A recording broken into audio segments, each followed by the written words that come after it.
오늘의 말씀은 사도행전 2장 37절에서 47절 말씀입니다. 그들이 이 말을 듣고 마음에 찔려 베드로와 다른 사도들에게 물어 이르되 형제들아 우리가 어찌할꼬 하거늘 베드로가 이르되 너희가 회개하여 각각 예수 그리스도 이름으로 세례를 받고 죄사함을 받으라. 그리하면 성령의 선물을 받으리니 이 약속은 너희와 너희 자녀와 모든 먼 데 사람 곧 주 우리 하나님이 얼마든지 부르신 자들에게 하신 것이라 하고 또 여러 말로 확증하며 권하여 이르되 너희가 이 패역한 세대에서 구원을 받으라 하니 그 말을 받은 사람들은 세례를 받음에 이날의 신도의 수가 3,000이나 더하더라. 그들이 사도의 가르침을 받아 서로 교제하고 떡을 떼며 오로지 기도하기를 힘쓰니라. 사람마다 두려워하는데 사도들로 말미암아 기사와 표적이 많이 나타나니 믿는 사람이 다 함께 있어 모든 물건을 서로 통용하고 또 재산과 소유를 팔아 각 사람의 필요를 따라 나눠주며 날마다 마음을 같이하여 성전에 모이기를 힘쓰고 집에서 떡을 떼며 기쁨과 순전한 마음으로 음식을 먹고 하나님을 찬미하며 온 백성에게 칭송을 받으니 주께서 구원받는 사람을 날마다 더하게 하시니라. 아멘. 오늘 본문은 베드로의 설교를 들은 사람들의 반응입니다. 베드로가 한 설교의 핵심은 예수가 주님이신데 너희가 그분을 죽였고 하나님께서 그분을 다시 살리셨다는 것이었습니다. 그것이 복음의 핵심이었죠. 이 복음을 들은 사람들은 반응을 합니다. 37절 형제들아 우리가 어찌할꼬 이 구체적으로 무엇을 해야 할지를 묻습니다. 베드로는 그들에게 회개하고 세례를 받으라 구체적으로 권면합니다. 그리하면 성령을 선물로 받게 될 것이라고 말합니다. 그날 회개하고 세례를 받은 사람이 3,000명이었습니다. 그들이 이 땅에 첫 교회를 이루게 되지요. 그렇게 모인 교회의 모습이 42절 이하에 나오는데요. 그들은 함께 예배하고 서로 교제하며 이웃에게 칭찬을 받았습니다.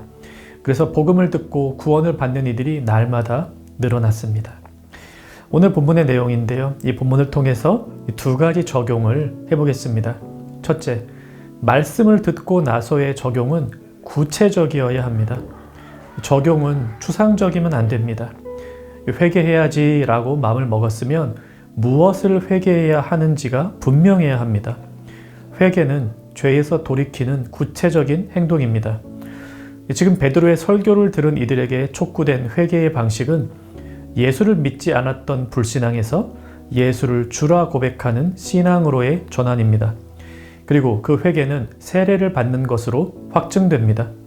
세례를 받기 위해서는 예수를 주로 고백하고 이전과 다른 삶을 살기로 결단을 해야 합니다. 오늘 우리에게도 마찬가지입니다. 미워하지 않게 해주세요 라고 말씀을 듣고 적용한다면 내가 실제로 미워하고 있는 어떤 누군가를 떠올리고 회개하며 그에게 연락을 직접 하거나 혹은 그를 웃음으로 맞이해주는 이런 삶의 구체적인 전환이 필요합니다. 더 나아가 사과할 일이 생각나면 카톡으로 사과의 메시지를 보낼 수도 있고 그것이 좀 너무 어색하다면 이참에 식사 같이 하면서 풀어야 할 것을 풀어볼 수도 있겠습니다. 기도해야겠다, 이제부터 말씀 읽어야겠다 라고 하는 적용도 보다 구체적으로 하면 좋죠. 아침에 일어나면 혹은 지하철로 출근할 때 아침 묵상을 반드시 듣겠다. 등교하자마자 출근하자마자 바로 2분씩 기도하겠다 등으로 바뀌면 더 좋습니다. 물론 설교를 들을 때마다 억지로 구체적 적용을 하려고 애쓸 필요는 없습니다. 하지만 대부분의 경우 적용을 위해 고민하고 기도하다 보면 구체적인 움직임까지 성령님께서 인도하시는 것을 경험하게 됩니다. 예를 들어 그리스도가 여러분의 구주이심을 믿으십시오. 이것이 설교의 주제였다면 믿어야지 이런 적용이 나옵니다. 한 단계 더 들어가서 어떻게 사는 게 그리스도가 구주임을 믿는 삶일까 이거 생각하면요. 예수님만 믿는 건 불안하기 때문에 이 돈도 같이 의지하는 그런 삶의 자세를 버려야겠다. 이런 구체적인 적용이 나올 수도 있고요. 하나님이 나를 갑자기 미워해서 내가 지옥 갈지도 모른다는 의심을 몰아내야겠다. 그게 바로 믿는 것이다. 이런 적용을 할 수도 있겠습니다. 이에 대한 보다 더 구체적인 실천 사항들도 계속해서 나오게 될 것입니다. 이런 식으로 설교를 들을 때마다 구체적인 적용을 해 나간다면 우리의 삶은 얼마나 풍성하게 바뀌겠습니까? 자, 둘째로 교회는 균형 잡힌 사역을 해야 합니다. 균형 잡힌 교회의 5대 사역을 예배, 교육, 교제, 전도, 봉사라고 합니다. 이 초대 교회의 모습에 이 5가지가 그대로 나타납니다. 먼저 예배가 있었습니다. 42절 서로 교제하고 떡을 떼며, 여기서 떡을 뗐다는 말은 성찬을 했다는 말입니다.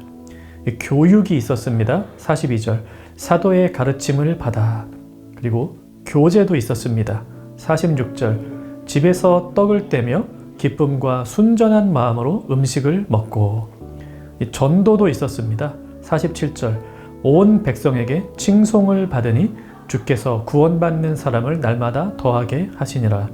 구제, 즉 봉사도 있었습니다. 44절 믿는 사람이 다 함께 있어 모든 물건을 서로 통용하고 또 재산과 소유를 팔아 각 사람의 필요를 따라 나눠 주며. 우리 청양교회에도 이와 같은 5가지의 사역이 균형 있게 잘 이루어지기를 원합니다. 예배하며 교육하고 서로 교제하며 복음을 전하고 그리고 세상을 향하여 봉사하는 공동체가 되기를 원합니다. 우리 함께 기도합시다. 말씀 앞에서 항상 구체적으로 자신을 돌아보고 적용하게 하소서. 우리 교회가 예배, 교육, 교제, 전도, 봉사의 사역을 균형 있게 잘 감당하게 하소서. 오늘 하루도 말씀 앞에서 변화된 개인과 공동체로 살아가는 청년가족 되기를 바랍니다.